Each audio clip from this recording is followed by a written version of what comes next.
on the field and away from the facility. You're the face of the franchise, and you need to act accordingly. And for somebody who's basically been a spoiled brat his entire life, the entitlement that some of these athletes have, he needed to be basically, put in the corner, go take a timeout for a couple of weeks and get the message through to him that this organization, at least, and I give Mike Pettin credit, this organization isn't going to put up with your BS anymore off the field. All right, George and Snowy are standing by. We're going to go to them in a second. Can't wait. First, we're talking about Pettin on Manziel. Here's what he had to say about Manziel's performance after the game. Let's hear this. Okay. I thought Johnny did some good things. It's just a big mistake throwing it late over the middle. Hopefully that's a lesson learned. But overall, I just think we saw his poise, composure. He was dialed into the plan. He knew where to go with the ball. Stayed in the pocket, until it was dictated that he had to get out. So I'll have to see the film, but I thought that was a solid effort by him, and it's a credit to his preparation. I thought he had a good week of practice. I mean, just talking to Kevin yesterday, he's like, "Hey, I got a good feeling about him. He's had a good week." Kenny, look, I can believe in Johnny Manziel as a football player because he's shown the ability to learn. And again, I go back to last season and where he just had no business being on the field. And that there's been a little bit of a progression in his progressions, I guess is probably the right thing to say there. But he has shown the ability to be educated as a quarterback, to play better on the field, to not play as one, but to play as 11. And I think that is something that gives me a little bit of hope for Johnny Manziel. Hope in the sense that he can play in the league, or hope in the sense that you think he can be a franchise quarterback? Hope that I think he can get better. I don't think he hasn't convinced me he's a franchise quarterback. I'm not there. But I do believe that he has taken a leap from where he was. Now, can he get me to the next level? Can he make me believe that, yes, next year, Johnny Manziel is going to start all 16, and this team's going to win 9-10 games? I'm not there. No way. I'm not there either, and I will say this much, though, in defense of Johnny. They finally had a running game. You saw the effect it had on the offense and on Johnny yesterday.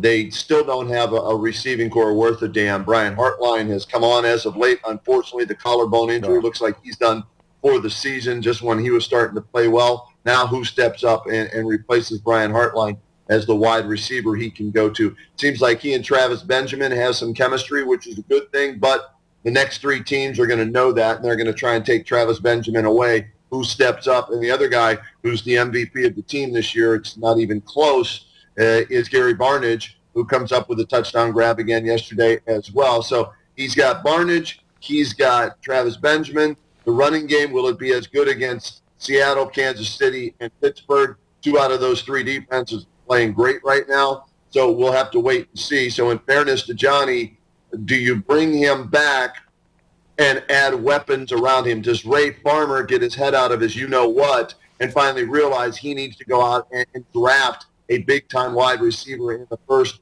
or second round and put some weapons around whoever the quarterback is going to be? That's going to help, whether it's Josh McCown, whether it's Austin Davis, whether it's Johnny Manziel. It's going to help any of those quarterbacks get better. So give Johnny credit for improving from last year to this year. But when you go back to last year, he couldn't go anywhere but up, I believe, on the field. Off the field, he did go down, but hopefully he's hit rock bottom and starts that slow crawl and a steady climb upwards off it. All right, 216-431-3820 if you're listening and you're driving around and you're listening to the show on Newsnet 5. Or we always love when you Skype in, just like George in Lakewood. Hi, George. How are you? I'm doing great. Good morning, gentlemen. Good. How's snow today? I think the best picture from the game yesterday was Ray Farmer looking at his watch, counting the days until. Good game, another small step. Johnny Manziel, and we had a running attack that absolutely helped. I was going to ask a question. Do you guys think the three teams we play next, Seattle, Kansas City, and Pittsburgh, is it possible they could press a little bit, maybe leaving a small window for us to unexpectedly come out with some wins that we're not supposed to? Can they win? My biggest fear. I'm saying the teams might press themselves with leaving the window open. Is it possible that could happen because they're fighting for playoff spot? This is the NFL. Anything is possible. I mean, Yeah. remember a couple years ago when the Browns beat the New Orleans Saints and the Patriots back-to-back? I mean, It is possible. Anything's possible. It's the NFL. Hey, look, the other question that comes into play, and the biggest difference, I think, between yesterday and a week ago was they actually showed some heart yesterday. They played like they wanted to win. I saw momentum for the first time out of this team. Guys weren't just kind of walking around with their heads down. They believed they were going to win that game. Once the defense got 1 or 2 sacks, they knew what they could do. They rolled up into 9 sacks. Hope it can be a scary thing sometimes. And, momentum they had yesterday for the first time that I don't think we've seen in weeks. So, is the ability there? Yes. They're going to be playing better teams, though, that have a lot more at stake. And unless they lay down and die, I think the Browns are in for a rough 3 weeks in a row. But, as I'll say it, and I'll say it again, I feel like they won their last home game of the season because that last game of the season at home isn't going to be a home game. It's going to be a Steelers home game. I tend to disagree with you on that, though. I think it's Browns-Steelers. I think no matter what, the Browns fans will show up. I think at halftime, if they're getting blown out, it's certainly going to be Steelers. But I think Browns fans will show up for that game. Guys, it all depends on what happens the next 2 weeks. If the Browns lose the next 2 weeks, that place will be empty or full of black and gold Steeler fans. 100% correct. It will be Pittsburgh North. And Kenny, I think you said that the most poignant thing yesterday, or last Monday, when we were talking about rock bottom. If they would have lost yesterday, that would have truly been rock bottom. Yeah.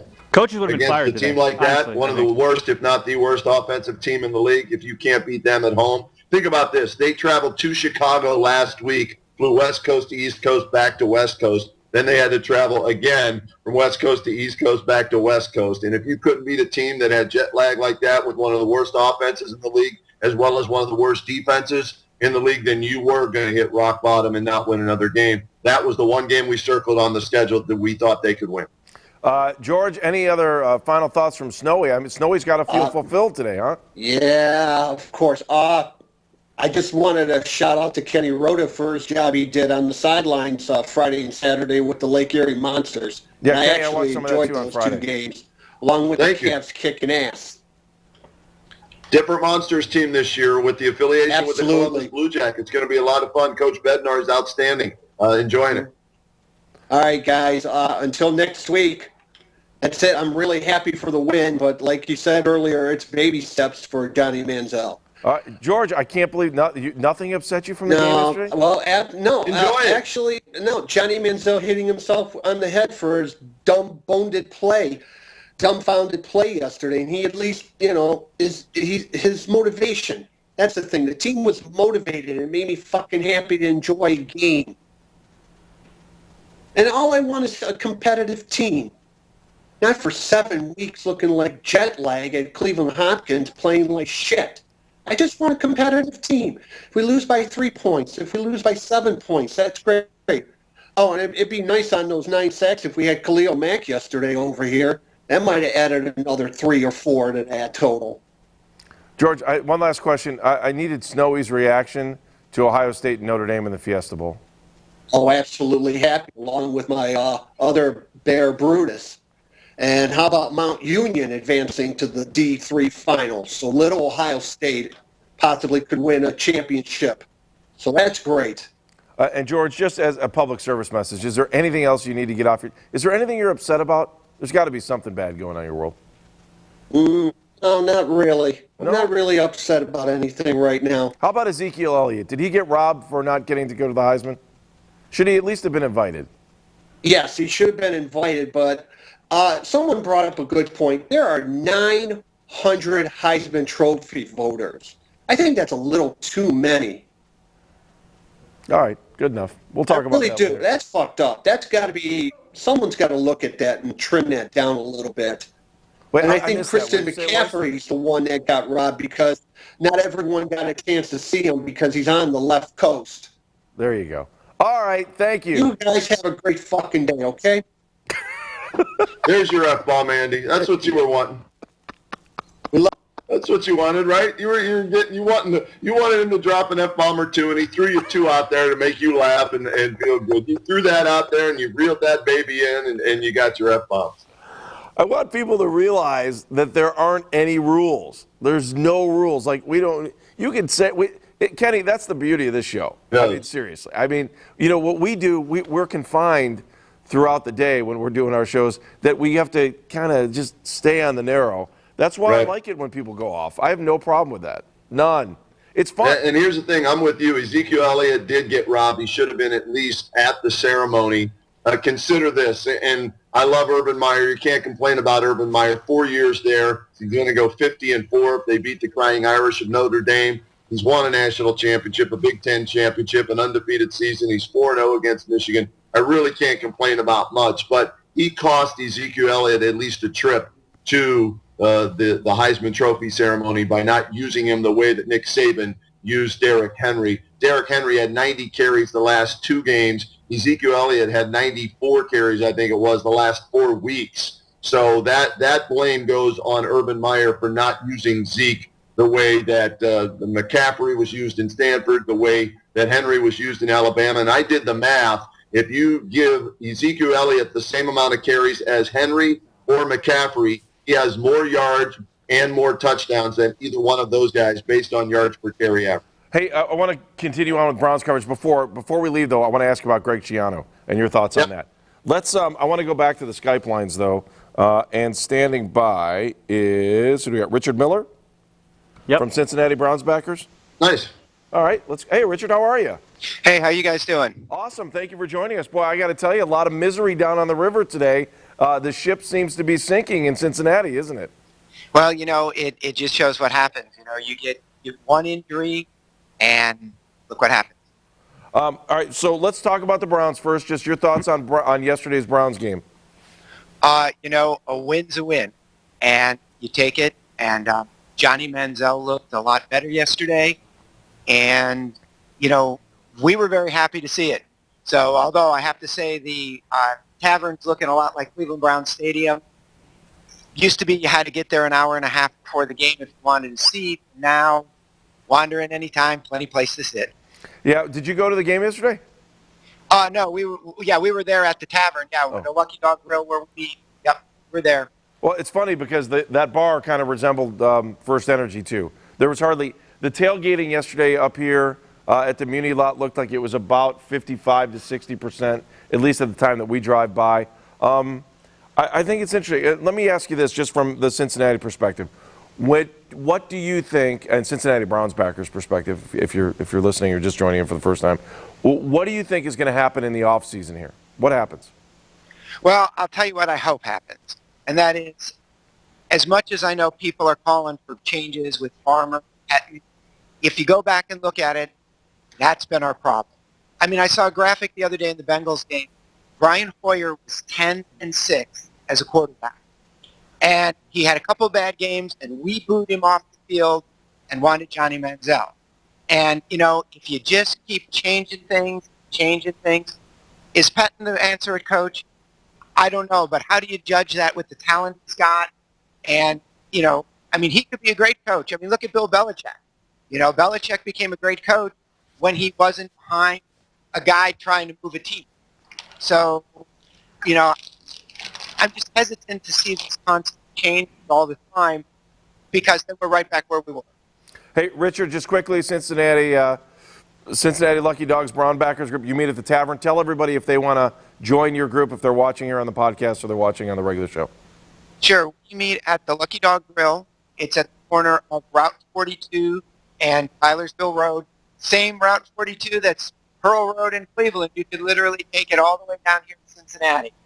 And we're right at 42 and Tylersville Road, Easton, Ohio. That's a long, long drive. Just curious, have you run into any of your Bengal colleagues, friends at work there? Oh, yeah. I mean, we have many, many people here.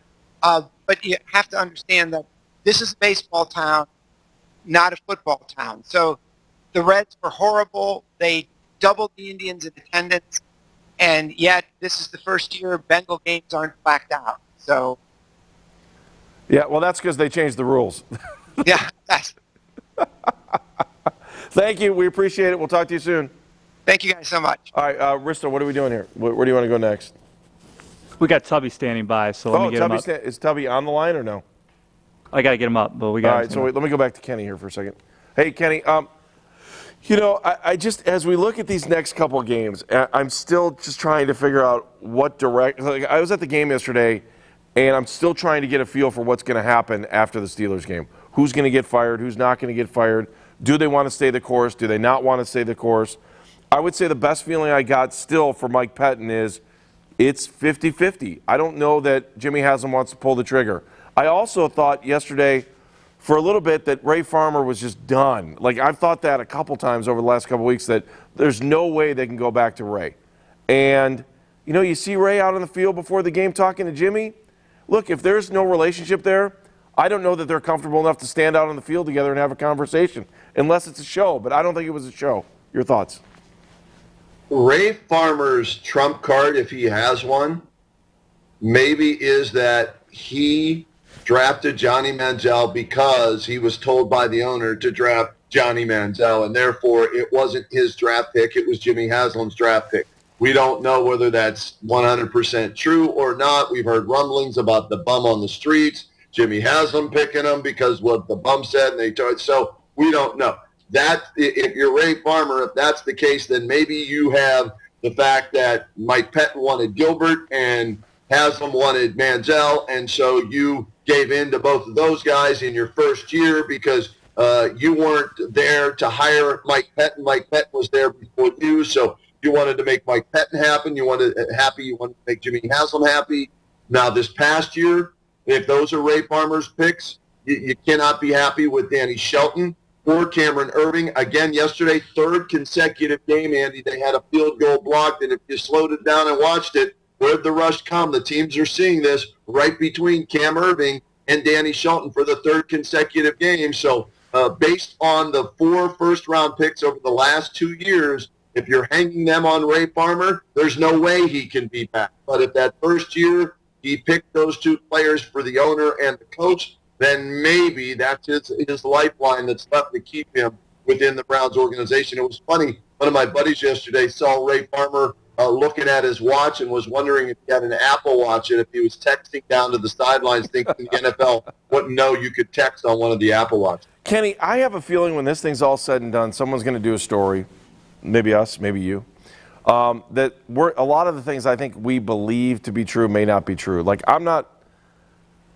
may not be 100% all in on thinking that Mike Pettin's guy was Justin Gilbert. And you say it, I say it too, because I had heard enough people say it in the beginning that right. I believe it. But I'm starting to get a read that maybe that wasn't 100% Mike Pettin. We don't know for sure, right? No. I mean, these are rumors. These are things we hear from our sources, and you have to trust your sources. But you don't know for sure.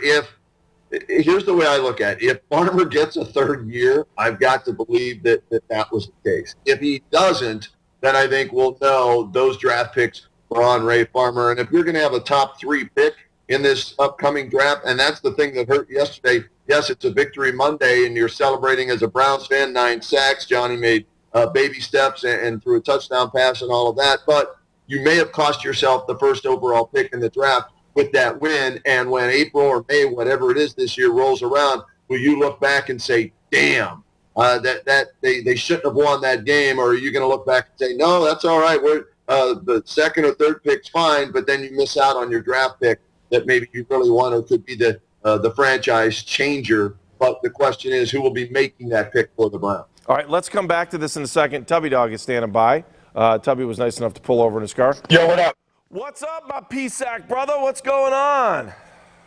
What's crack-a-lackin'? Thoughts on the game? Skillet?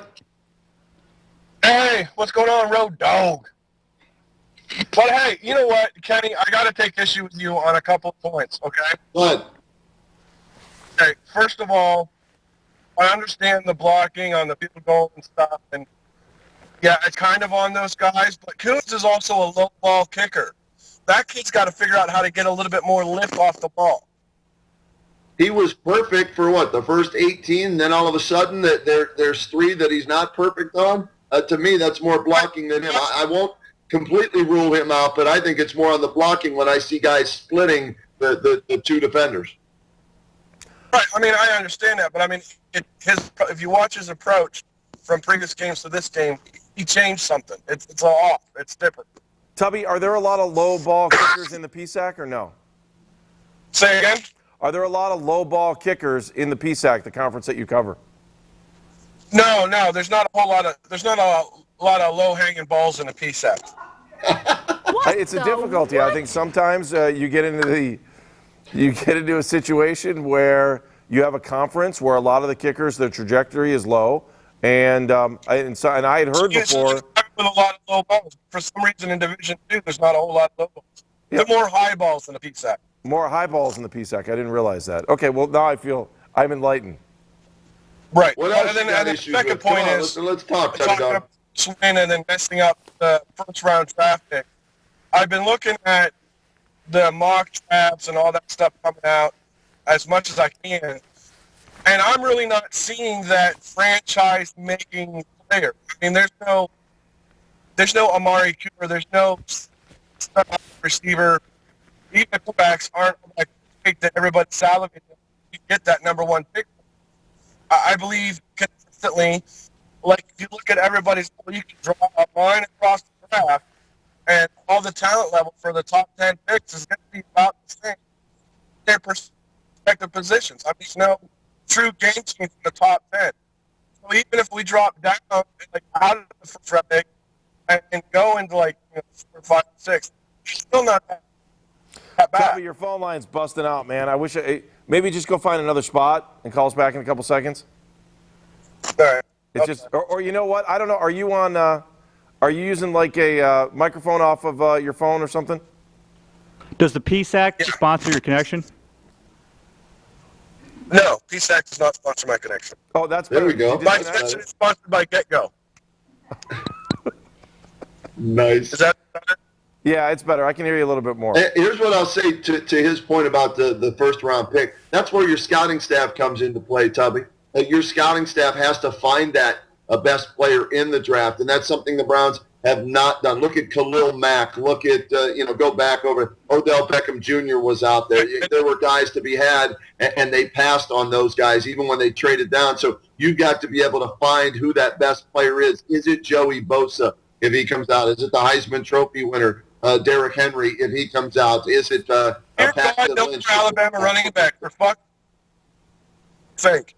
Avoid that shit like the plague. What's that? Alabama running backs avoid him. Is that what you're saying, Tubby? I don't disagree. I'm just saying your scouting staff needs to identify those guys. Hey, look, I'm willing to give a guy a break because he's in his first year. Tubby, we're going to let you go just because we're having trouble with the line. Thanks, bud. Look, Kenny, I'm willing to let it go. But, man, Cam Irving is super soft, and I hope that he can come back next year with some kind of a vengeance to want to be a football player. You know, I give him credit that he said he played like garbage 2 weeks ago when he had the opportunity. He's right. He played like garbage.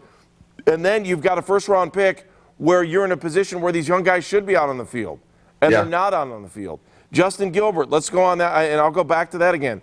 I'm hearing I don't even know if he wants to play football. And I don't know if that's because he's been beaten down by the coaching staff or because he genuinely doesn't want to be a football player. Well, or that he has $12 million in the bank guaranteed already. Go ahead. Sorry, Kenny. No, he's got $12 million guaranteed in the bank already. So maybe he's just happy with that. He's Cadillacing it, and we'll enjoy it. Kind of like Cedric. Who was Cedric Henderson? Remember Cedric Henderson of the Cavaliers? Yeah. He got that second contract, got paid, and then he didn't give a damn about anything except his bank account. I look at the situation, Kenny, and I'm wondering that scouting is a super problem. It is. Evaluation of talent, Andy, since 1999 has been their biggest problem. Finding the right guys with all of those high draft picks that they've had. And here's the other thing, too. If you end up with if you have the worst record and you're not tied with anybody, then that means you have the first pick in the first round, the second round, the third round. If you end up tied, you have the first pick in the first round, let's say, but then you fall to the third pick and then to the second and then back to the first. So you want to remain alone by yourself with that worst record, so you have the first pick in every round, and that could be the difference between getting that right player or the wrong player based on your scouting staff. Hey, Tubby's back on the phone line, just so you guys know. Tubby's back on the phone line. If they have that first pick, I mean, I have no problem with them, especially if they don't think that quarterback is there for them to be a franchise quarterback. Joey Bosa in the first, take your quarterback with the second. I would love to see him do that. Do your due diligence on film, hopefully talking to the right people this time about getting information. And yeah, if you don't think Paxton Lynch or Goff or any of those guys are worthy of being the first overall pick, don't reach there. And you can always take that second round pick, which is the top pick in the second round, which is like a first round pick, and maybe move back into the first round and get that quarterback at some other point. Being the smartest guy in the NFL has not worked for this team. I don't trust them for scouting. Who just walked through the background? My girlfriend just walked by. I've never seen her before. She's taking the dog out. She's taking Harley out for a walk. Harley's got to go. Got to go do his business out there. Dogs on the run. Hey, you know. Question for you guys: who assembles the scouting department? Is it Ray Farmer? So it's on the GM. Does the head coach have any say? Does the owner have any say, or is it all on the owner? No. If the owner's worried about who the scouts are, we got bigger problems than I've ever thought before. Kenny? I totally agree, 100%. You hire the GM, and you hope that your GM hires the right scouts, and you make the decisions based on what they say. And you got to hope that if you do have a good scout in there, the GM is willing to listen. Yes. Really, the more I was thinking about Justin Gilbert yesterday, what were they thinking? What were they thinking when they drafted Justin Gilbert that high? Well, remember they didn't go to his visit because we didn't want to go to anybody's visits because we didn't want to tip our hat to who we were looking at. Oh, yeah, Ray Farmer didn't need to see those guys at the Senior Bowl or anything like that year. Here, wait, let me bring Harley here, babe. Yeah, bring Harley over here a second. Come here. You want to see Harley? Come on up. See Harley. Come on. Say hi to Andy. Hi. Oh. There's Harley. See? Say hi. There he is. That's Andy. Dogs on the run. Arf, arf, arf. He's got to go out. He's got to go. All right. Oh, I saw Howie was up there for a second. We'll go back to Howie. Tubby's on the phone line. Oh, all right, Tubby, let me go to the phone line. Tubby. Hey, guys. All right, good. All right, now we can hear you. That was, I love talking to you. All right. First of all, let's. I totally agree with you guys. Me and Pierre have been talking about it forever now that they need to redo their entire scouting staff.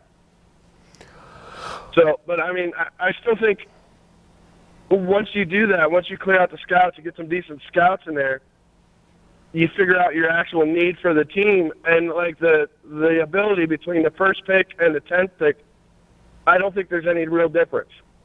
Well, although I understand what Kenny was saying with the picking order and going back, but you can trade around and stuff within the later rounds. Look, when it comes to the scouting staff, I don't think anyone can name three of them. No one can. We just call them the scouting staff. And ultimately, the scouts may be good, they may be bad. It always falls on the general manager.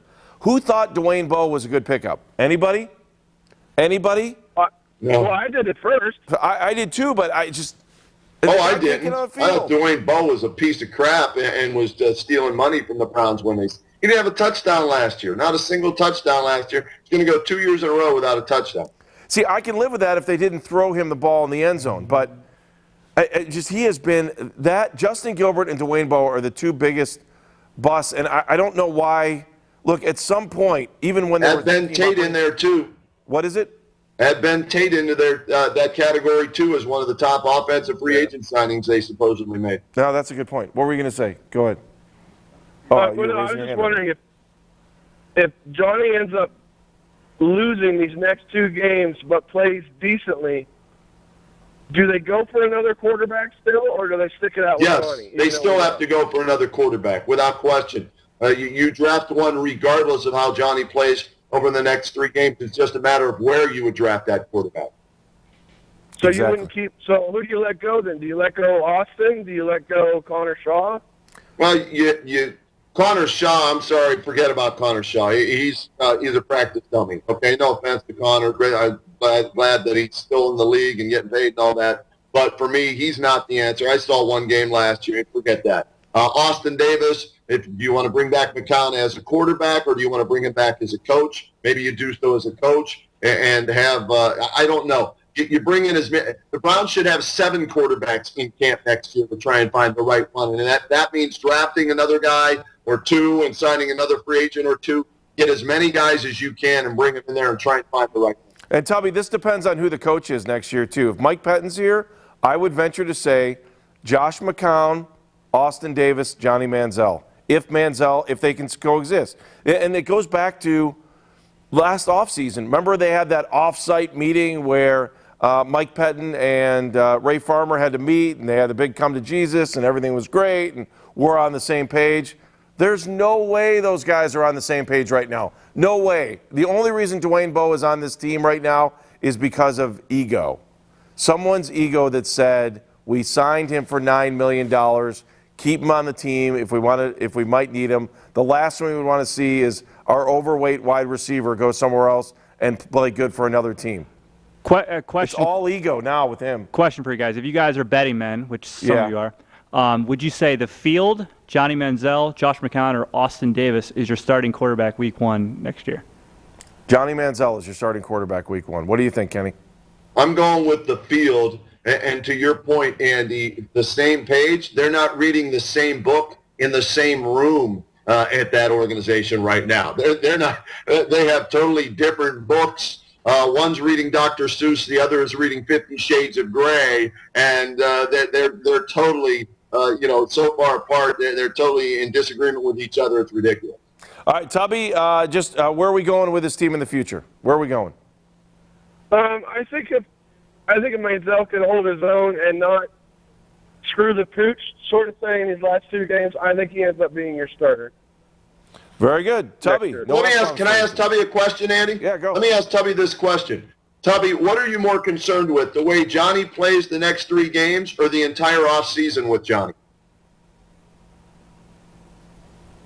That's excellent. That is a great question, Ken. I'm probably going to say the off season. Me too. I think, football mentality, I think he has it, and I think he's developing nicely. I think if the kid can just shut up, hunker down in his house or something, and, everybody that comes over to his house put their cell phones in a fishbowl and not allow anybody to touch them while they're there, he'll be okay. To me, that's the biggest issue. It was with Josh Gordon. Andy, do you remember before the draft when Sammy Watkins was available, Manziel was available? You had me in. I did a sit-down with you guys, and I said in that interview with you, my biggest concern was that they needed to draft a wide receiver because I didn't trust Josh Gordon off the field, that something would happen, and if it happened, he would be done for the year. And what happened? He had too much to drink on the airplane, whatever it was, broke the rules, gone for a year. So he couldn't wait a week. It was a week after the season, I think, or maybe the same week the season ended, and he broke the rules. Johnny's going to have the entire off season. He's going to have to. We don't know again yet officially what his substance that he was addicted to was. Was it alcohol? Was it drugs? Was it something? I don't know what it is. Is he going to be able to go the entire off season and stay clean and steer clear of that substance or whatever it is that he's addicted to, as well as the people around him that put him in those situations to tempt him to do those things? Hey, Tubby, we're going to let you go. Thanks, Tubby. Have a great day. Hey, no problem. We'll see you later. We'll talk to you later. I think that if I'm Johnny Manziel and I want to be the starting quarterback of the Cleveland Browns, there is no offseason. I'm staying here as long as I possibly can under the rules of the CBA when I can be here. If I'm not here, I'm just playing football in the offseason. It's a 2 or 3 year commitment for your life. Maybe a 4-year commitment. He needs to be like He needs to be like J.J. Watt. I don't know if you saw this, but J.J. Watt has the exact same bed he has at home in the workout facility, and he goes there and he takes naps and stuff like that, and he stays there. Johnny Manziel needs to have that in the Browns facility. Well, if he wants to earn coach's trust, no matter who the coach is, he has got to show that he is 1,000% committed, more than any offensive lineman, more than any wide receiver, more than anybody else. Be in the facility. And the reason they love Josh McCown, the reason they love Austin Davis is Tuesday doesn't mean off day to them. I understand these guys have to have a life. I get it. And I don't have I don't have a problem with Johnny going out and getting a beer. He's got a problem. I don't know what his level of being able to handle that is. I don't have that problem. But his biggest issue is the trust factor with the head coach. And no matter who the coach is, he's got to go above and beyond to prove to that coach that that he is truly Johnny Football, not Johnny Knucklehead. I agree 100% with you, Andy. He has to show that he wants to play quarterback in the National Football League in Cleveland or somewhere else maybe by just throwing himself into the NFL in the quarterback position, immersing himself in that, just focusing strictly on football and partying and going out with the boys and traveling to Vegas and signing $100 bills, Money Manziel, and all that stuff. Is that he can't worry about his brand. He's got to worry about becoming a quarterback at the National Football League level. And you know what? Good for that guy. Whoever got him to sign that, that may or may not be worth, I don't know if the price went up or the price went down on that $100 bill. We'll find out in the future. But, yeah, he needs to focus strictly on being a quarterback, and it has to be a 365-day-a-year thing. All right, we're a little backed up, Kenny, or what do you want to do? You want to go to Howie first? We're doing Howie? Or yeah, let's go to Howie. Just real quick, though, your thoughts on the $100 bill signing. Is it a big deal? We'll come back to the $100 bill in a minute. Let's go to Howie. Hey, Howie, how are you? Okay, Andy, how are you? Good. I got to think that you're in a tough spot right now. You know, the Browns finally played a decent game. You're sitting there right in the bowels of Steeler territory. Yep. And I got to tell you, if my money was on a team in the North right now, it's on the Steelers and not on the Bengals based on the injuries. Oh, absolutely. Absolutely. Their offense is just going to be too good for everybody. Your thoughts on the Browns game yesterday? On the game itself, it was nice to get a win. It's an NFL team, but, we were just the floating turd in the punch bowl. That's all. They sank to the bottom. We floated to the top. 9 sacks for this defense. If you look back over the rest of the year, that was an anomaly because we played a shitty team. Johnny did a nice job. Crowell obviously did a great job. Johnny had that one pass that we used to refer to in the early 90s as a Vinny. Devert would be going along having a good game. He'd throw a Vinny. Well, Johnny threw a Vinny yesterday and went and banged that computer onto his head. I mean, I don't know. But he played a good game. He stayed in the pocket. He took his time. He didn't run around unless he had to. And I think overall he did a good job. All right, where are we going with this team now over the next 3 weeks? Well, I'm clearly disappointed that we are now tied with 2 other teams, and I think we have the hardest strength of schedule if you look at it right now, and it'll probably stay that way. So we'll be picking third. But again, what we really need to do, unless there is that diamond sitting out there, not in the rough, a real diamond, we need to use that pick to load up on some high round picks, maybe not another first rounder, but we need to get a lot of 2s and a high 3. And we got to retool some parts of this team. And again, if we have a high pick, this organization can fuck up a 1-car funeral procession. I'd hate to see him blow it with a high pick.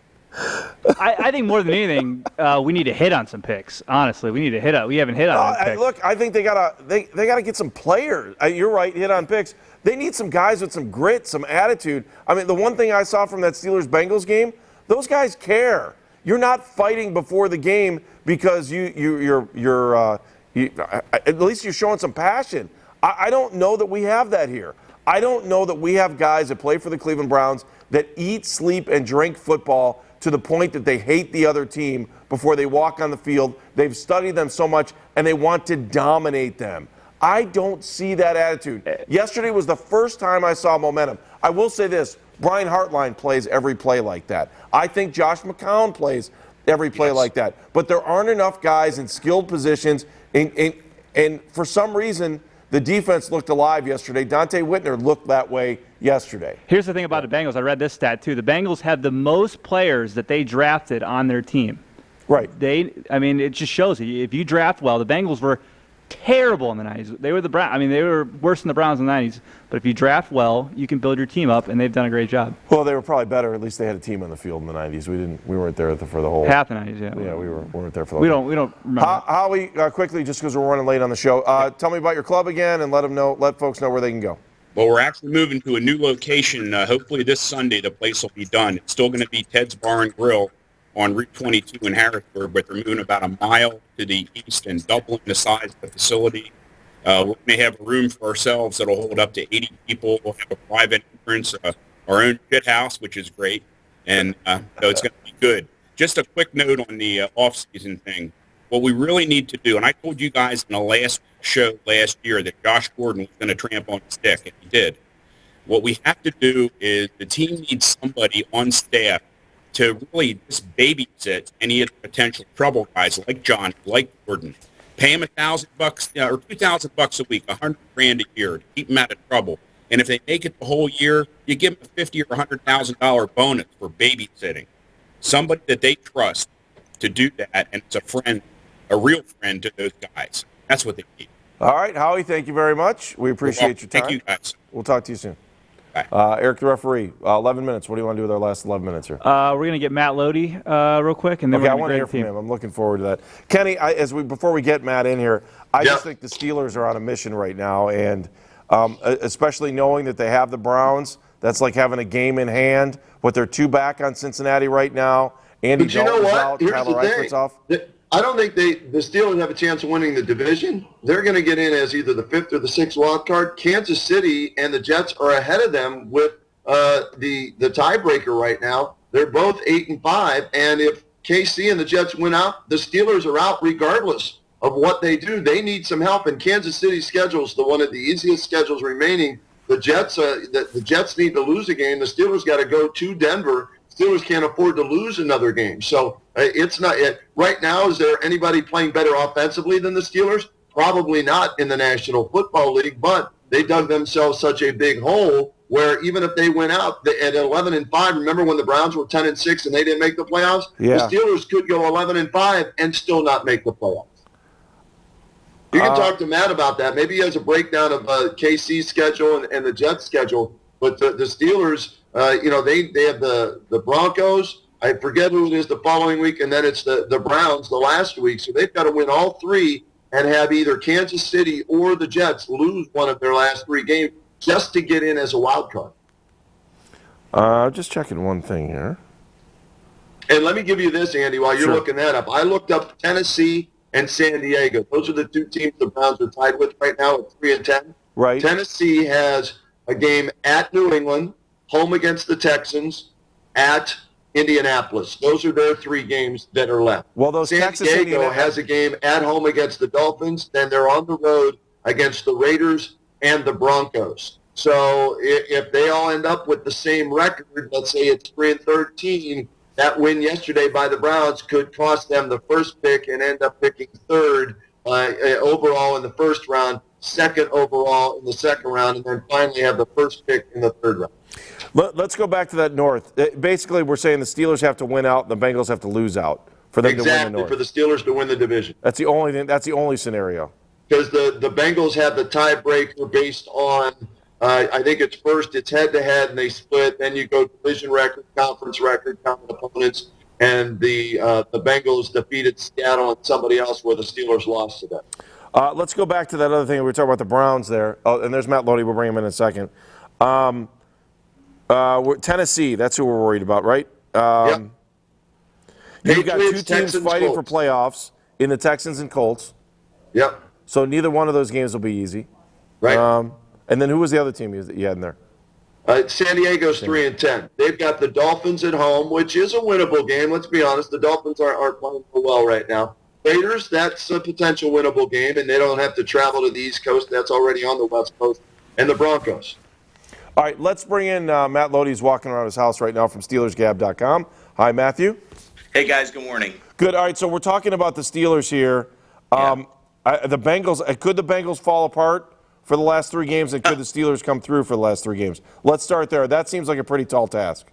Well, obviously, Pittsburgh, the big game is next week against Denver. I think if they can get past Denver next week, they certainly can beat the Browns and the Ravens, and actually it goes vice versa. They start with a night game in Baltimore on December 27th, and then they play the Browns, of course, here in Cleveland. And I think they can win those 2 games. As long as, again, there's no turnovers, no injuries. I mean, you're asking a lot out of a football team to win their final 5 games, and that's what the Steelers will have to do. I look at the playoff scenario matching up more for Pittsburgh as being the number 6 seed. I think that the Jets are going to fall apart. They've got a road game Saturday at Dallas, and then they've got the Patriots and the Bills, and it's at New England and home for Buffalo. So I could conceivably see them losing 2 of their last 3 and Pittsburgh sneaking into that number 6 spot. Kansas City's not going anywhere. They're going to win their last 3, in my opinion. They've got pretty easy schedule to wrap up the season, including Cleveland in 2 weeks. They've also got Oakland, and I think they're going to win out. So I think they're going to be the 5 seed. But as far as Cincinnati falling apart, boy, I don't know. I was texting a good friend of mine who's a Bengals fan yesterday, and I said, what do you think of A.J. McCarron? He said, I don't know. I haven't seen him. And obviously yesterday he was very pedestrian. He was thrown into a situation where it was a very highly volatile game. The Steelers had complete control by the time that McCarron kind of got in there and, just really didn't play all that great. But on the other hand, I would imagine for a backup quarterback, you couldn't ask much more out of him. But I don't see Pittsburgh winning the division. I see them ending up as the 6th seed. And with that being said, I could see a potential Week 1 matchup where they end up in Cincinnati. And if it's against A.J. McCarron and not Andy Dalton, I could see the Steelers going into Cincinnati and beating the Bengals again. But let's put perspective on the Bengals here. They've got the Niners, the Broncos, and who else? The Ravens. So they just pretty much right. They need to go 1-3. 1-3 takes care of that. Or well, 1 and 2. 1 and 2. Yeah. Yeah, and I think they'll beat the Niners at home. I mean, let's be honest. I mean, the Niners on the road are not very good. I know they beat Chicago 2 weeks ago, but I think we saw the true San Francisco 49ers team yesterday here in Cleveland. Defensively, they're not very good. Offensively, they're very, they're very average at best. I thought that they put up a little bit of a better fight yesterday against a pretty inspired Browns defense, but I think the Niners, with A.J. McCarron getting a week under his belt, I think they'll come back and beat the Niners at home this week. And then, whatever happens from there happens. They're going to want to win out, though, because obviously they're still looking to get a bye. They're still looking to get a number 1 seed possibly. So it's going to be very interesting. I think the team that really could be falling apart here, though, is Denver. Based on that game yesterday, they had complete control of that game against the Raiders. I watched the first half of that game, and I kind of just walked away from it going, well, it's 12-0 at half. The Raiders have negative yards at halftime. There's no way the Raiders win this football game. The next thing you know, you look up in the fourth quarter, and Denver's trailing by 3, and Brock Osweiler's getting sacked 5 times by Khalil Mack, a guy the Browns really probably should have drafted if you look back now. And they just kind of fell apart. If they lose at home, or I should say if they lose in Pittsburgh next week, which is a very realistic situation, they could find themselves losing that division to Kansas City. I mean, there's so many variables in the AFC right now, Andy, you know it. But really, Denver's a team, I think, right now in a lot of trouble because they're going to try to make the switch, I think, back to Peyton Manning, maybe as early as this week. And I don't know, that could be a mistake going to Pittsburgh against the Steelers team that looks very dangerous right now in the AFC. All right, Matt. And I'll say this, Matt and Andy, if you're a playoff team, you don't want the Steelers in the first round, even if you have a home game the way Not they're at playing. all. No, I agree. Matt, we'll talk to you soon. We'll check out the Steelers game. Have a great week, guys. Take care. Thanks. We'll see you. What do you got? You got 4 minutes here. What do you want to do? We're going to grade the team in 4 minutes here. Grade the team in 4 minutes. Ready, Kenny? Yep. Here we go. All right, quarterback. I thought the what'd I give him? You have our grades, don't you? I thought I gave him a B plus last night. Yeah, I thought he was a B. He was a B plus last night. He's shown to me that he's able to learn, and I think maybe the fact that he's able to learn in football means he might be able to learn in life. I hope so. I hope he just gets a little bit older and a little bit more mature. I can't sink my teeth into the fact that he's going to be a starting quarterback or a franchise quarterback, but at least I feel better about him today than I did 2 days ago. And I'll go back to the Pittsburgh game too. As a football player, I feel better about him as a quarterback than I did, especially at the beginning of the season. Kenny. Yeah, I gave him a B. I thought he did a nice job.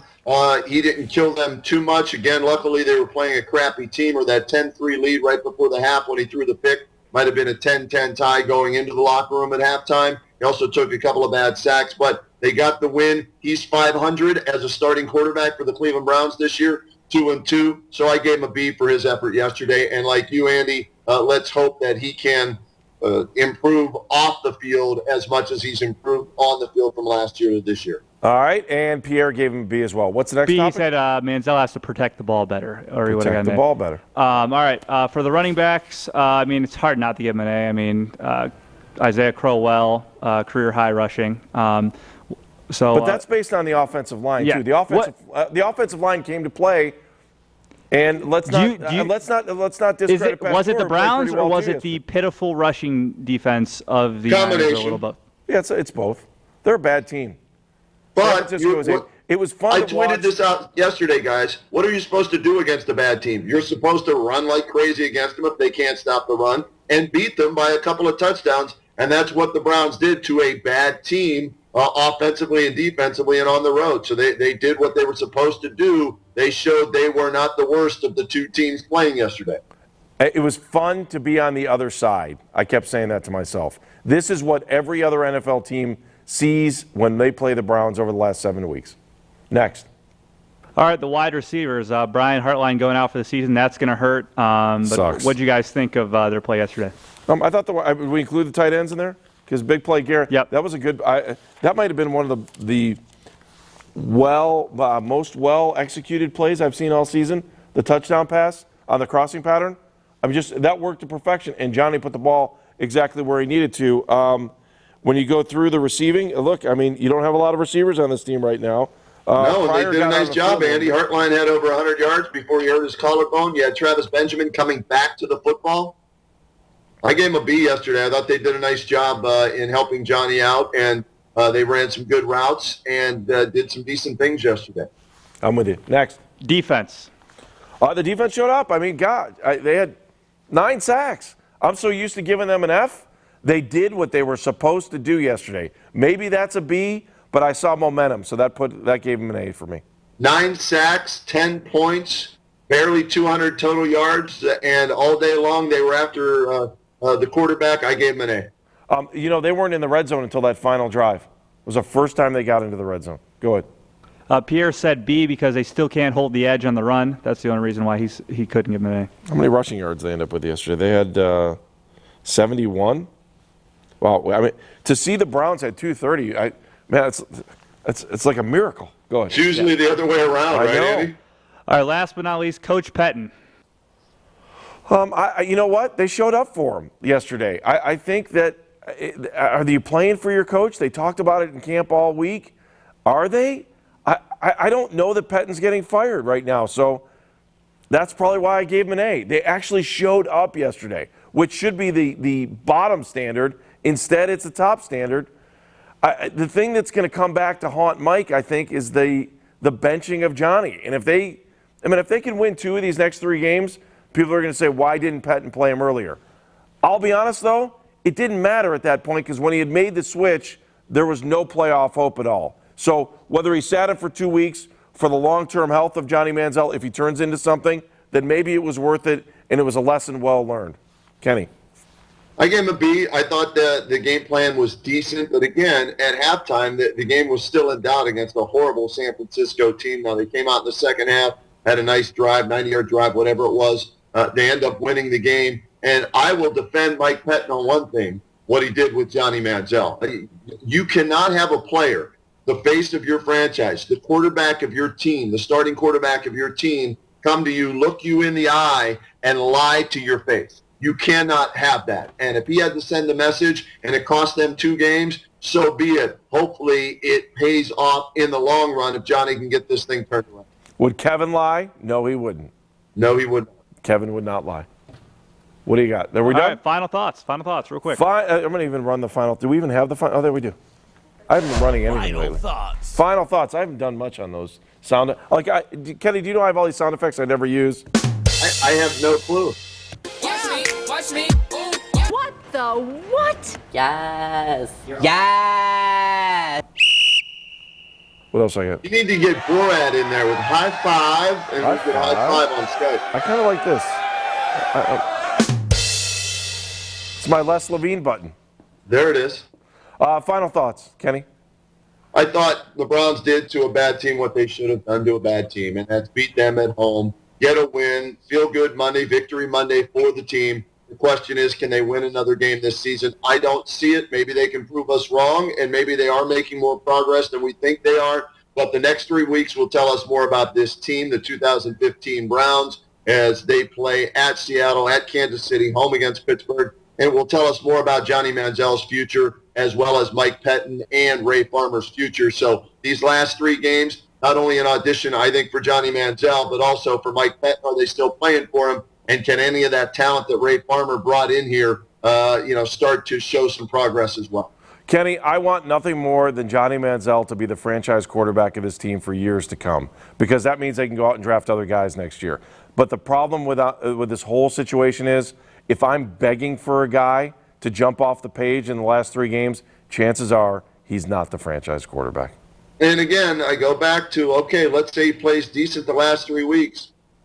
What's he do the next 6 months before the season starts? That's going to be the bigger issue. And whoever it was it Tubby or whoever said they need to get him a babysitter? They might have to do that if they're thinking about keeping him around. Or maybe they use the game yesterday, the Steeler game, whatever film they have, and try and trade him somewhere that maybe needs a quarterback or might be willing to take a chance on him. So he's not only trying to maybe win Mike Pettin over in case Mike Pettin stays, he's also trying to put film out there for other teams to show that he can play in this league and that somebody else would maybe trade for him. Kenny, final plug?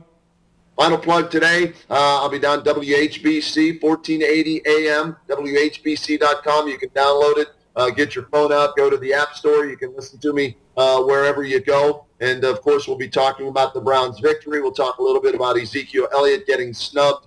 Only a second-team All-America, wasn't invited to the Heisman. Cavaliers, big week. Oklahoma City in town. Iman Shumpert came back. Kyrie Irving soon going to be back. Golden State lost. And all kind of other things we'll have rocking and rolling for you all week long at 1480 WHBC in Canton. All right, Kenny, thank you. We appreciate your time today. Have a great week. Eric, the referee, your final thoughts. Final thought, and this is a little bit ago, but we haven't had a show since then. Proud of the Browns for paying Gary Barnidge, getting him 3 years, friendly deal, well worth it. He's had an amazing year. And I'm happy they decided. And we can talk about that next week too. We'll see what happens. All right, that's it for Dogs on the Run. Kenny, I want to thank you very much. Pierre will be back next week. He had some business to take care of this morning, so we'll see you. That's Dogs on the Run. Thanks for watching. Again, if you're watching on the podcast, we are live Monday mornings at 7:30. Take care.